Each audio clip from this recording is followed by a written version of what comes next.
Bom dia, senhores, ou boa tarde, dependendo do horário em que estejam assistindo a esta videoaula. Hoje daremos prosseguimento à parte 2 da nossa aula, cujo tema principal foi, ou é, a primeira lei da termodinâmica, ok? Bom, então, na última aula eu deixei esse teste aí para vocês resolverem, certo? Irem pensando. E agora, então, vamos à resposta, ok? Bom, deixa eu ver se eu consigo usar minha caneta aqui nessa apresentação. Consigo. Então, o item A pedia para ordenar as trajetórias de acordo com a variação da energia interna do gás. Ok? O item A. Então, as trajetórias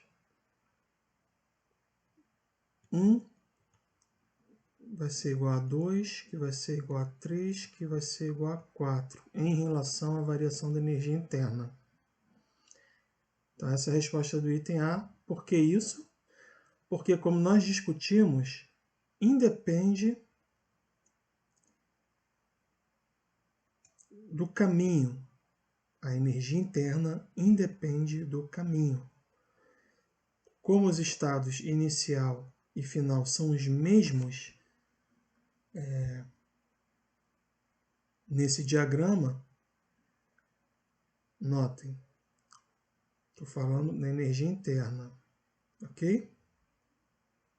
Como o ponto inicial é igual e o ponto final é o mesmo para as 4 trajetórias, então não há ordem de decrescente, nem crescente nem decrescente, são todas iguais. Ok? O item B.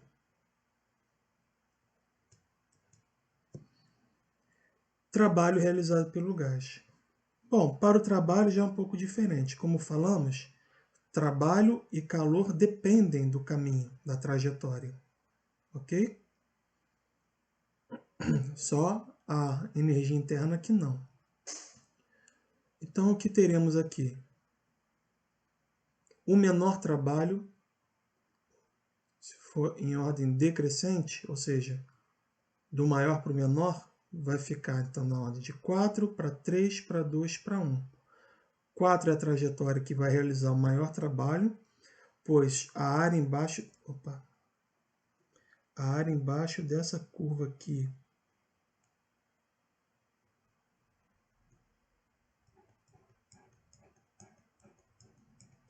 seguindo a trajetória 4 é a maior. Conseguem observar isso? Essa área aqui da trajetória 4 é a maior. E aí vai decrescendo de 3 para 2, finalmente o menor trabalho, que é pela trajetória 1. Então a ordem decrescente ficaria assim. O trabalho em 4 é maior do que o trabalho em 3, que é maior do que o trabalho na trajetória 2, que é maior que o trabalho na trajetória 1. Bom, e finalmente, o valor absoluto da energia transferida na forma de calor entre o gás e o ambiente. Certo?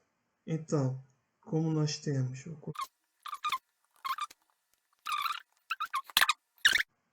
para a trajetória 1, 2, 3 e 4,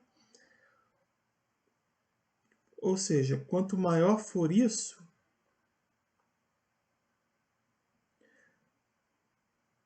se eu passar o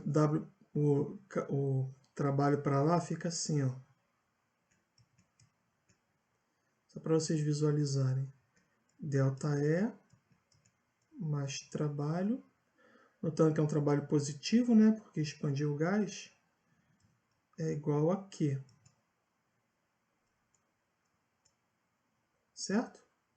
ΔE mais W igual a Q. Isso é constante, ou seja, quanto maior isso, maior isso. né? Então, o maior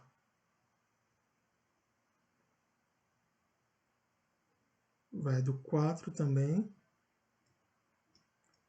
para o 3, para o 2 e para o 1. Ok?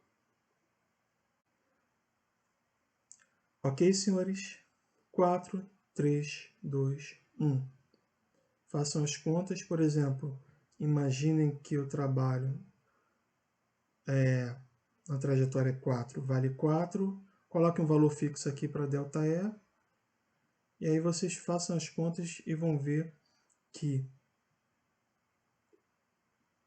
para que isso fique constante, Q menos W fique constante, quanto maior W, maior Q. Então, dessa forma, eles têm que seguir a ordem decrescente. Ok, senhores? Então, essa é a resposta do nosso teste. Vamos para a próxima. Vamos para o próximo slide. Nesse próximo slide, então, vamos falar sobre alguns casos especiais, né? Temos aqui, basicamente, separamos 4 tipos de casos específicos.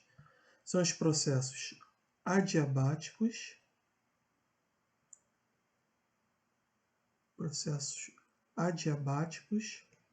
onde não há troca de calor com o meio externo. Nesse caso, então, o calor é zero, e aí surgiu um fato. A consequência disso é que toda a energia interna ela é transformada em trabalho. Ok? Seja para receber, seja para dar. Por exemplo, aqui, se o trabalho for positivo, ou seja, se o gás realiza trabalho, todo esse trabalho que o gás realizou vai diminuir a energia interna, tanto que a variação vai ser realmente negativa. E por outro lado, se o trabalho for negativo, ou seja, um trabalho for realizado sobre o gás, então vai ficar menos alguma coisa, menos com menos dá mais, e a energia interna ela aumenta. Um outro processo é o processo a volume constante. Nesse caso, não há expansão do gás, certo? Por conseguinte, não há trabalho. O trabalho é zero. Então, toda variação da energia interna vai ter que corresponder a uma troca de calor, necessariamente. Um outro processo interessante é o que ocorre, por exemplo, em motores e refrigeradores, motores térmicos e refrigeradores, que são os processos cíclicos. Nesse caso, após trocas de calor e trabalho, o sistema volta ao estado inicial, por isso o nome cíclico, né? O que caracteriza este processo? É que a energia interna ela não muda, porque como vimos, como ela depende do estado inicial e final, se você tem um processo cíclico, significa que ele saiu do inicial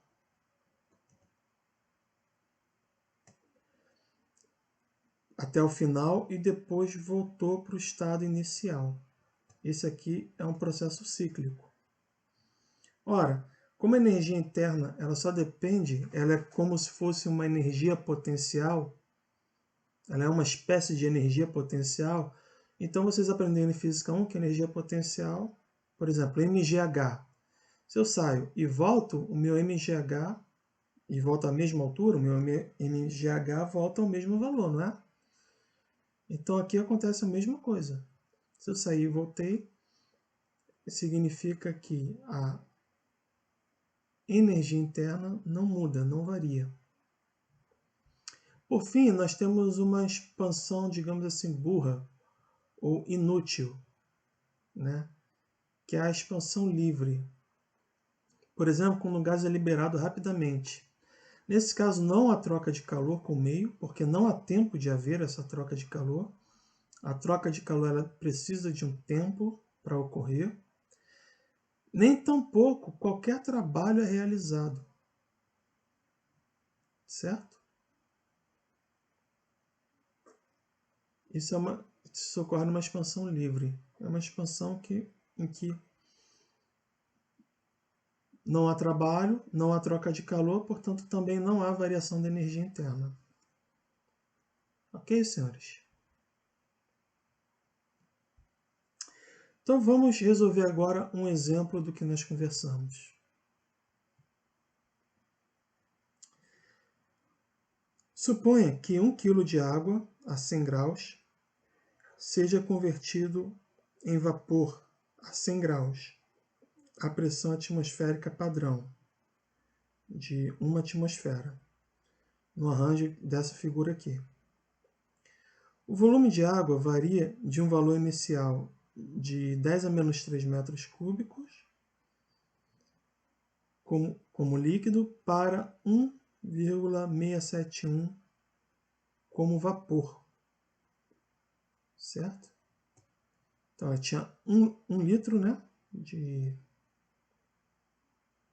de água e expandiu para esse valor aqui, 1,671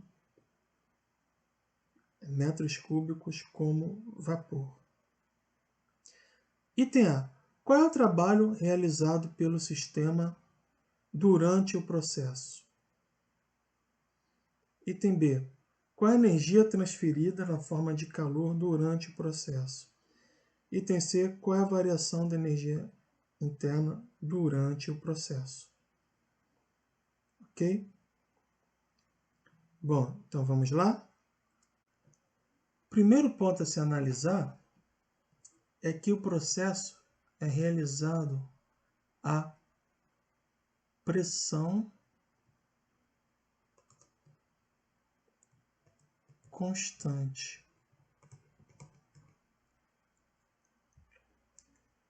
Deixa eu apagar aqui que a letra não ficou bonita não.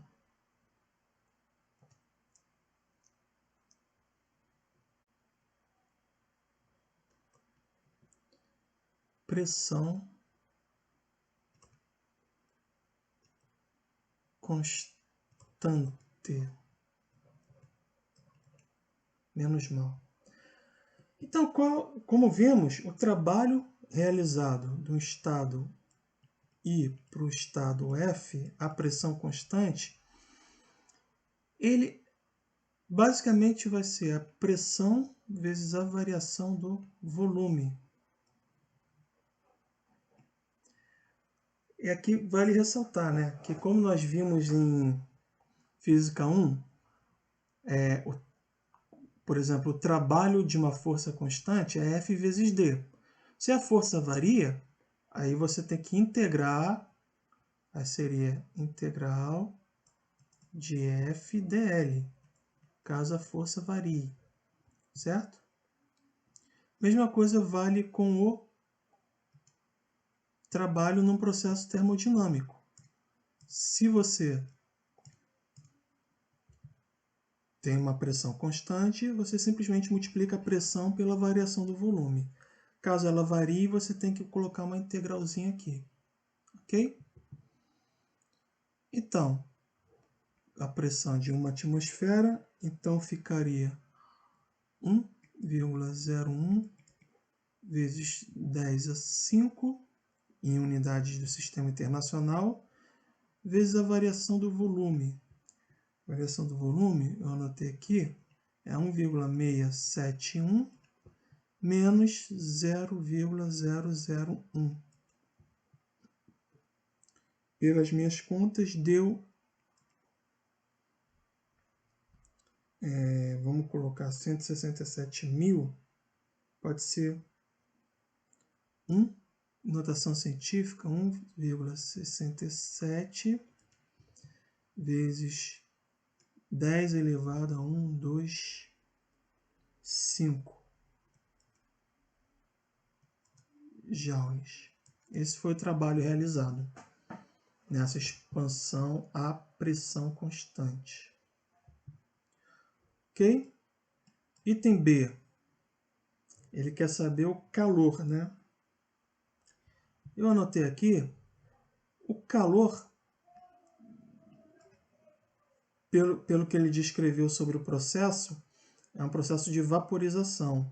O calor latente de vaporização da água é 2.256 quilojoules por quilograma. Isso aqui vocês podem recuperar os slides anteriores, tem uma tabelinha lá fornecendo o calor de vaporização da água. Ok? Então, nós vimos também que o calor vai ser igual a massa vezes o calor latente. A massa vai ser 1 kg de água vezes 2.256 quilojoules, né? Então, corta o quilo com o quilo aqui, fica quilojoule. Ou seja, o calor vai ficar da ordem, vou botar mais 3 zeros aqui, né? Então, vamos tentar deixar com o mesmo expoente que eu trabalho. Vamos lá, tem 256, mais 3 zeros, então fica 10 a 3, 4, 5. 22,56 vezes 10 a 5 joules. Tudo bem, senhores? Finalmente, qual é a variação da energia interna? Brincadeira de criança, né? Usando a primeira lei. Opa! Q menos... Ó, ficou bonita essa letra. Q menos W.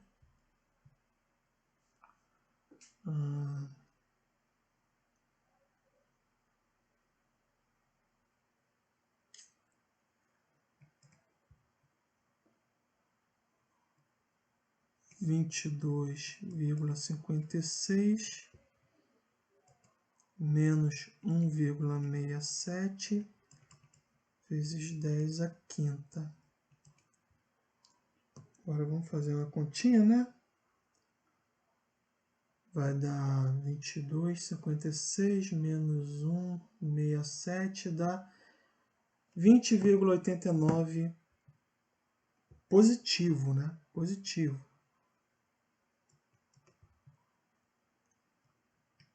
20,89 10 a 5 joules. Ou 2,08 megajoules também serve. Ok, alunos? Pergunta: a energia interna aumentou ou diminuiu? Aumentou. Por quê? Para transformar a água líquida em vapor, o gás teve que receber essa quantidade enorme de energia. Porém, nessa expansão, ele só realizou essa quantidade de trabalho. Então, praticamente toda a energia que ele recebeu foi para o crescimento, uma variação positiva da sua energia interna. Ok? É isso que aconteceu nesse processo do exemplo. Tá bom, senhores?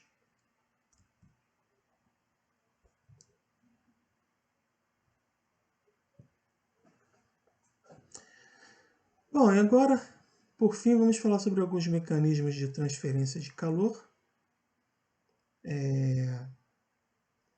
Temos a condução. São 3 mecanismos básicos, né, de transferência de calor. O que seria isso? O que é um mecanismo de transferência do calor? O calor, nós falamos sobre o calor trocado e falamos, à luz da primeira lei da termodinâmica, como que você contabiliza isso para a variação da energia interna, né, de um gás. Mas nós não falamos ainda sobre como que esse calor pode ser transferido. Contato, telepatia, como que ele é transferido? Ou seja, quando você coloca uma panela no fogo e acende o fogo do fogão, né? Coloca uma panela no fogão e acende o fogo do fogão. Como que que eu aqueço, esquento a água para cozinhar qualquer coisa, fazer qualquer tipo de cozimento, certo? Então, o calor ele sai lá e basicamente sai do gás que está dentro do botijão através de um processo chamado combustão. A combustão, então, ela transforma o gás liquefeito em fogo, né?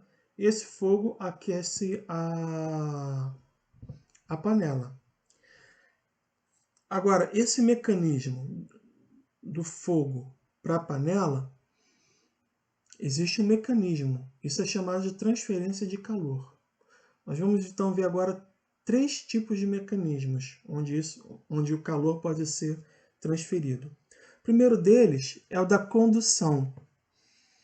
Quando o calor é transferido através de um meio material. Exatamente o exemplo que eu acabei de falar. Então, o calor transferido da boca do fogão para a panela, o mecanismo desse tipo de transferência é o da chamada condução. Ok? E tem uma formuleta para ele, né? Tem uma regrinha, que obviamente foi observada experimentalmente. Verificou-se, então, que a taxa com que o calor... Verifica-se que a taxa com que o calor é transferido, ela é proporcional... Que taxa é essa? É uma espécie de... Sempre, só para relembrar aqui, né? Sempre que você fala de taxa, você fala de algo que varia em função de alguma coisa, né? Aí você usa o conceito de taxa. Por exemplo, a taxa com que a posição muda em relação ao tempo, nós estudamos. Ela é a chamada velocidade. Uma grandeza chamada velocidade. Velocidade é a taxa com que a posição de um objeto muda conforme o tempo passa, certo? Então, sempre que nós falamos de taxa, nós falamos de uma derivada, né?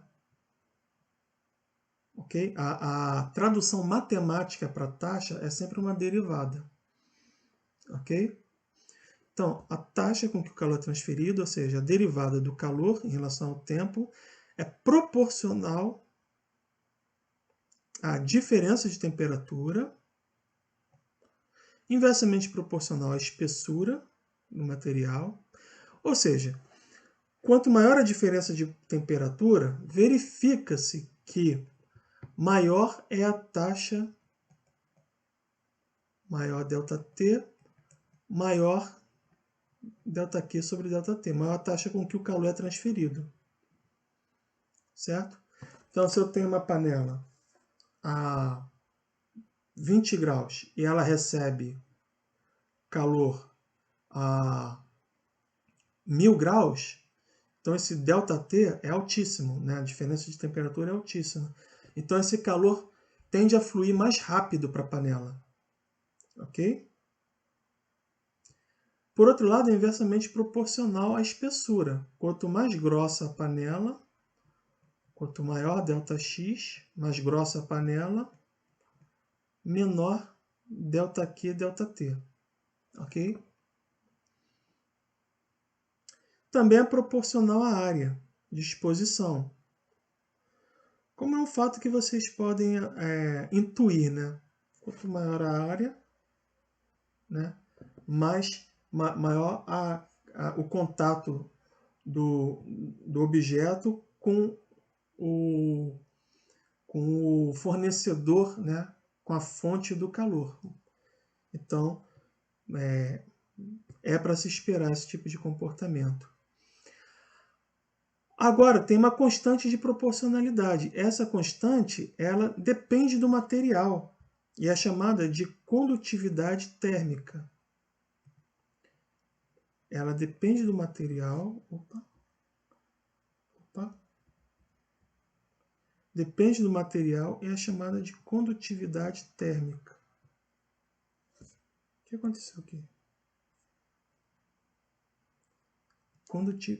Eita! Tá certo? Por exemplo, quem aí cozinha, como eu cozinho, sabe que muitas panelas, especialmente as antigas, elas têm, a panela é feita, obviamente, de aço, de alumínio, seja lá o que for, mas a alça dela, né?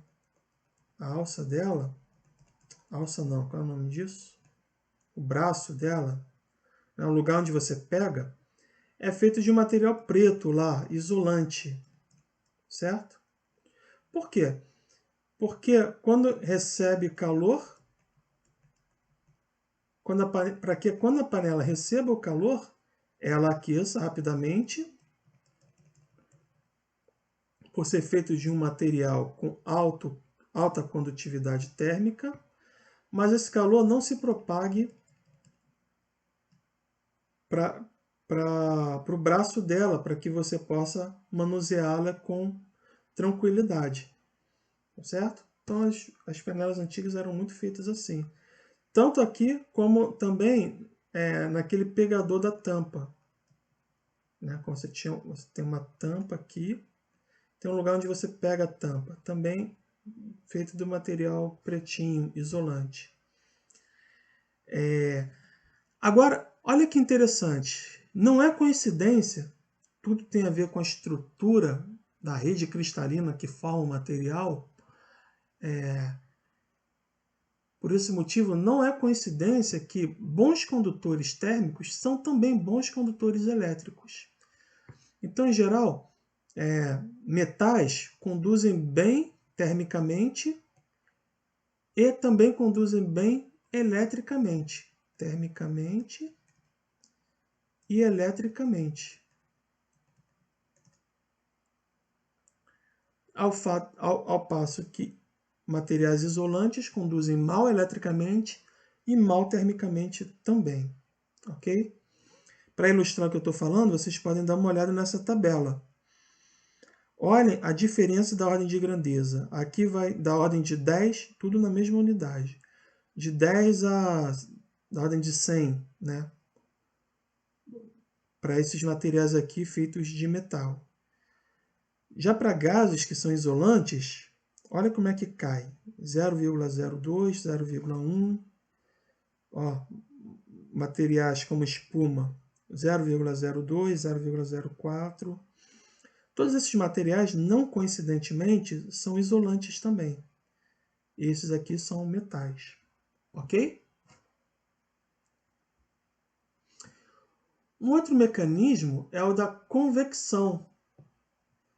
Quem tiver aí cursando... Quem tiver não. Se vocês... Eu não sei quando vocês veem a disciplina de meteorologia. Quando vocês cursarem, se já tiverem cursado, provavelmente foi falado sobre convecção. Então, ó, quando o fluxo como o ar ou água é aquecido, suas porções mais quentes sofrem dilatação térmica, diminuindo sua densidade e fazendo subir, devido ao empuxo. Né? Vocês sabem que se um objeto, e ele pode ser o próprio ar, né? Com densidade menor do que outro, ele tende a subir pelo empuxo.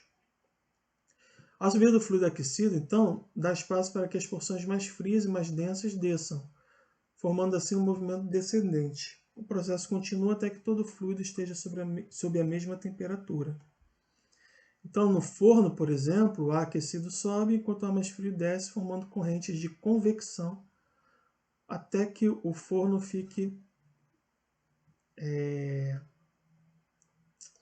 com a temperatura homogeneizada.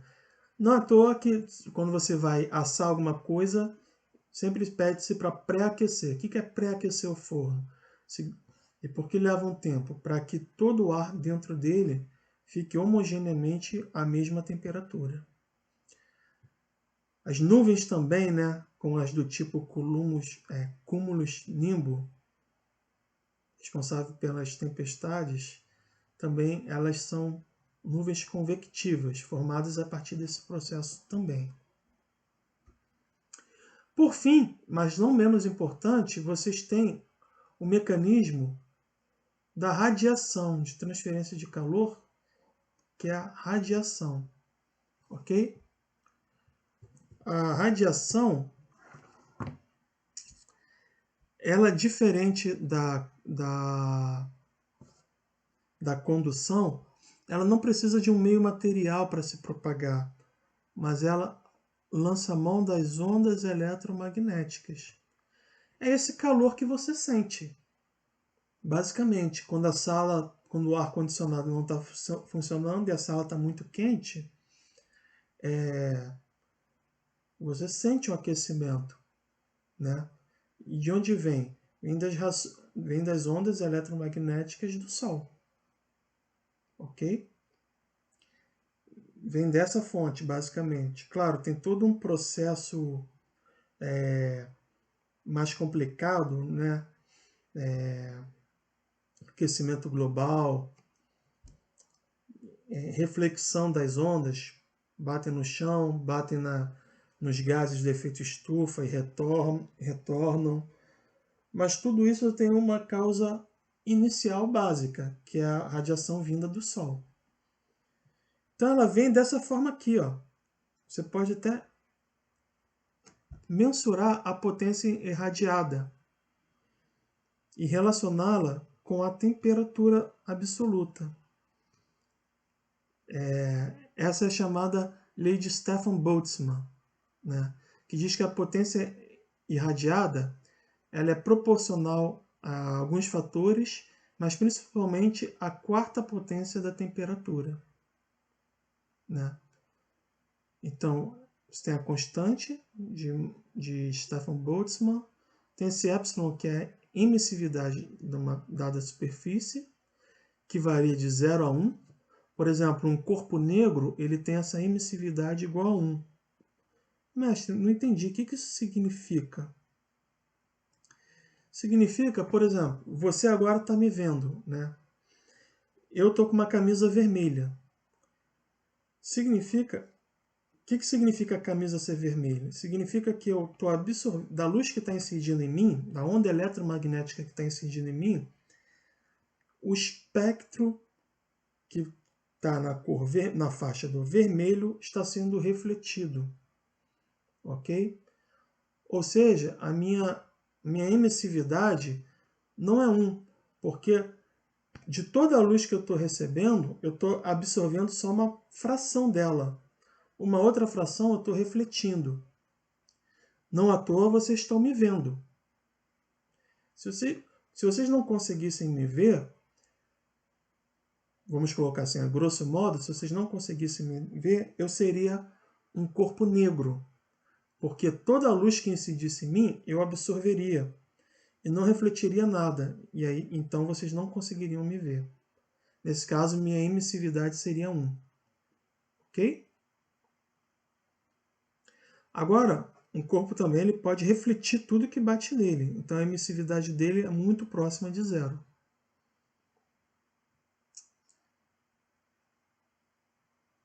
Um corpo, obviamente, como nós falamos, em equilíbrio com o ambiente, também pode absorver a radiação dele. Então, olha para essa figura do gato. O gato absorveu radiação do meio ambiente. E ele, como está em equilíbrio térmico com o meio ambiente, ele recebeu radiação e está reemitindo. Basicamente, dentro do espectro, do que nós chamamos de espectro do infravermelho. A gente sabe que a radiação tem uma faixa. E nós conseguimos ver desde a faixa do vermelho até o violeta. Um pouco menos o violeta até do que o azul, por exemplo. Por esse motivo até que nós enxergamos o céu azul, mas isso é outra história. Mas nós conseguimos enxergar um pouco pior o violeta, mas ainda conseguimos. Acima disso é o ultravioleta, o V, prejudicial para a nossa pele. E abaixo disso é o infravermelho, infrared, né? Abaixo disso. Então, basicamente, nós, quando absorvemos, ou a superfície terrestre, né, quando absorve radiação, ela reemite basicamente nessa faixa aqui do infravermelho. É o que vocês conseguem ver nessa figura aqui. Tá certo? Então, o corpo pode tanto absorver quanto emitir radiação. Como eu falei, emite preponderantemente ou basicamente no infravermelho. E o balanço entre os dois casos é a potência líquida, né, entre a absorvida e a irradiada pelo corpo. Ok? Mas o principal aqui é que vocês entendam então que a radiação, o meio de transmissão, o mecanismo de transmissão dela é basicamente através das ondas eletromagnéticas. É o calor através das ondas eletromagnéticas. Tá certo? Por esse motivo, se vocês pegarem uma garrafa térmica, por exemplo, ela tem alguns mecanismos que buscam deteriorar ou piorar a transferência de calor do meio externo para o meio interno. Para quê? Para preservar a temperatura do que está dentro dela. Um desses mecanismos é uma superfície totalmente laminada, espelhada. Para quê? Para evitar exatamente a transferência de calor por radiação. Porque um metal, ele tem essa emissividade perto de zero, ou desculpa, perto de 1, né? Em outras palavras, ele reflete, o metal ele tende a refletir. É por isso que, por exemplo, o espelho é feito de metal, ou se você pegar qualquer metal, uma pintura metálica, por exemplo, de um carro, qualquer coisa metálica, você consegue ver seu reflexo, porque a onda eletromagnética bate e é reemitida. Ok? Então, por esse motivo, para que as ondas eletromagnéticas batam e sejam refletidas, uma garrafa térmica é espelhada por dentro. E também existe um vácuo entre a superfície externa e a interna. Esse vácuo é para evitar exatamente a transmissão do calor por esses outros meios que nós falamos, né? Condução e convecção. Ok, senhores? Bom, eu vou deixar uns exercícios aqui, tá certo? Vou deixar, eu acho que já está na plataforma, se não tiver, eu vou colocar esse slide e aí vamos resolver juntos. Eu vou gravar um vídeo resolvendo esses exercícios aqui que eu estou passando. São 5 exercícios, tá legal? Bom, então por hoje é só, acho que me aluguei um bocado. Até a próxima. E é isso. Tchau, tchau.